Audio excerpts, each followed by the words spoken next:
La historia dominicana algún día recordará a un hombre que en cuerpo y alma luchó por su libertad.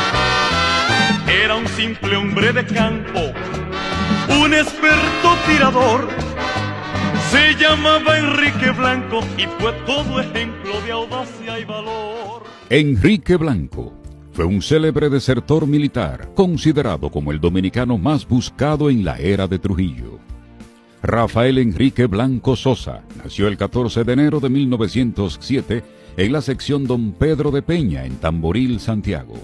Era el 10º de los vástagos procreados por la unión de Eugenio Blanco, Gengo, y Eubardina Sosa, Chicha, quienes se dedicaban a la agricultura y a la crianza de animales. Enrique Blanco no sabía casi leer ni escribir, pues solo llegó al primer curso de la educación básica en la referida localidad rural. Era un fiel devoto de la Virgen Nuestra Señora de las Mercedes y San Miguel Arcángel. Rezaba antes de acostarse y levantarse. Llevaba consigo amuletos o resguardos, así como oraciones en los bolsillos para la buena suerte, y creía en la brujería.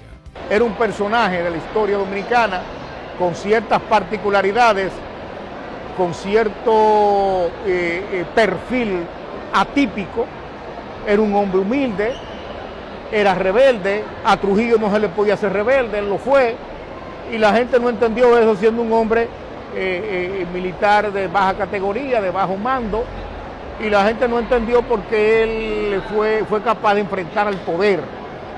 No es un héroe porque él no luchaba por una causa social, sino una rebeldía contra la opresión y contra el poder centralizado de Trujillo.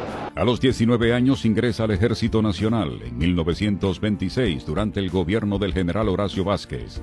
Para materializar sus aspiraciones, acude a un amigo de su padre, el general Pedro M. Estrella, Don Piro, quien le ayuda a alistarse como raso y dura 3 años en el puesto. Como militar era muy arbitrario y violaba los reglamentos establecidos, razón por la cual sus compañeros rehusaban andar con él en labores de patrullaje. Mi papá fue guardia junto con Enrique Blanco. Ellos pasaron el centro de entrenamiento lo hicieron juntos. Cuando se encontraba sobrio, Enrique Blanco era un soldado ejemplar que le gustaba cuidar su uniforme y estar siempre acicalado. Era un apasionado de los bailes de perico ripiao, las mujeres, juegos de azar y consumo de alcohol. Se dice que durante unas fiestas en Boca Chica, Enrique Blanco se presentó a un bar borracho e hirió a algunas personas, una de las cuales murió. Tras las investigaciones fue sancionado a 6 meses de prisión en la fortaleza Osama, pero no llegó a cumplir la pena porque el panorama político obligó a un movimiento de tropas. Se decía que Enrique Blanco no botaba tiro, que era un tirador inmancable con una puntería que nunca fallaba. Mi papá decía, bueno, pero fuimos al campo de tiro juntos y él no se calificó como buen tirador. Tal vez era mejor tirador con revólver que con fusil. Luego de la ocupación militar norteamericana en 1924, Horacio Vázquez gana las elecciones presidenciales y la nación respira nuevos aires. A Enrique Blanco le levantan el castigo y retoma sus funciones en el ejército. Sin embargo, el convulso militar continuaba desafiando las reglas. Así pasaron 3 años y el capitán comandante de la 17ª Compañía del Ejército, donde servía, le dio de baja por mala conducta. Al volver a su vida civil, retoma sus labores habituales de agricultor con sus progenitores. El joven campesino reemplazó el machete por el fusil varios meses. En 1929 muere su madre, Eubardina Sosa, y en 1930 Enrique Blanco, con 23 años de edad, retorna al mundo militar. Es asignado al entonces Centro de Enseñanza del kilómetro 9 en la carretera Duarte y luego a la fortaleza Osama. Quiero decirle en mi canto la gloriosa realidad acerca de Enrique Blanco y pasemos al tiempo de un poquito atrás. Acerca de Enrique Blanco y pasemos al tiempo de un poquito atrás. En 1931, con 24 años de edad, Enrique Blanco se ve envuelto en problemas y deserta de la guardia. Sobre el hecho hay varias versiones. En su paso por segunda vez por el ejército, Blanco vuelve a sus viejas andanzas, acude a bares y juega hasta más no poder. Se comenta que varios alistados acudieron a una reconocida taberna de juegos de azar situada en la parte alta de la ciudad Trujillo. Los militares protagonizaron una riña a puñaladas, bayonetas y disparos. Uno de los que tiró con su revólver fue el raso Enrique Blanco, quien mató a un barbero e hirió a un cabo de gravedad que creyó haber ultimado. A sabiendas de las sanciones que esto conllevaría, Blanco abandona el ejército para evitar la pena.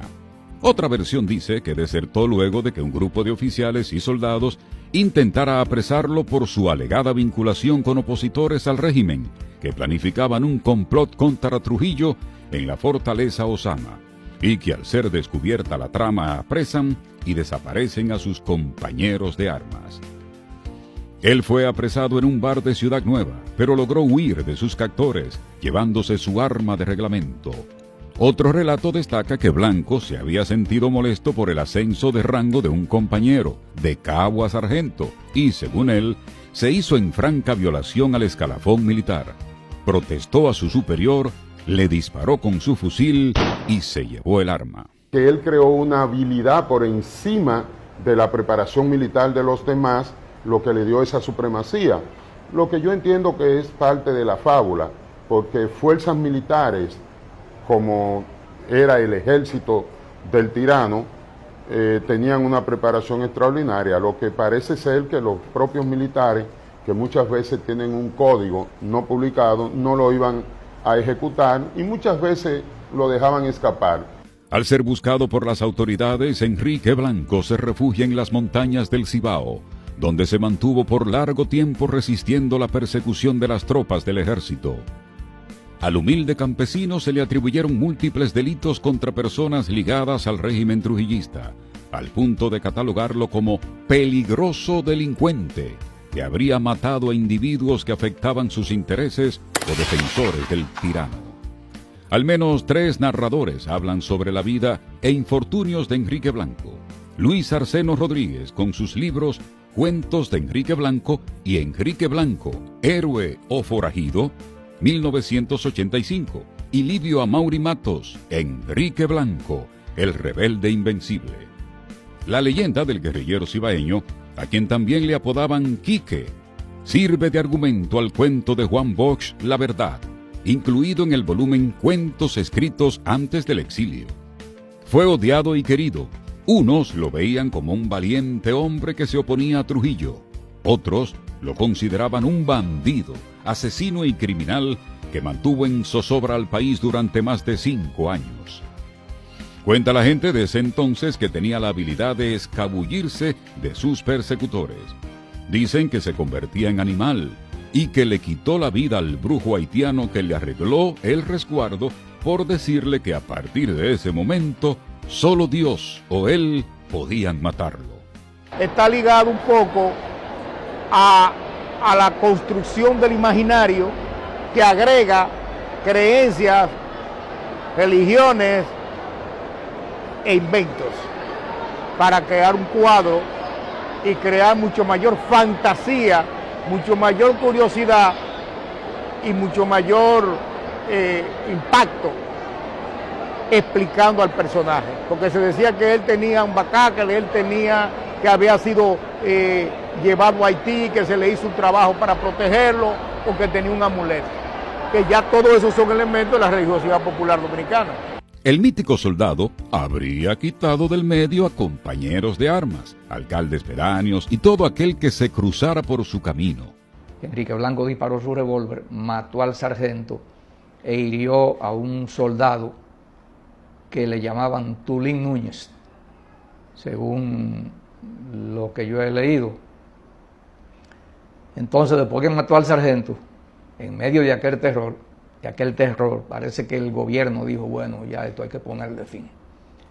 Y volcó una fuerza militar, incluso barcos de la Marina de Guerra navegaban por la costa norte-nordeste los caminos fueron bloqueados, la entrada de los pueblos, los campos asolados por la persecución del ejército. En los montes ibaeños que le sirvieron de guarida, Enrique Blanco dormía en ocasiones entre ranchos de tapa.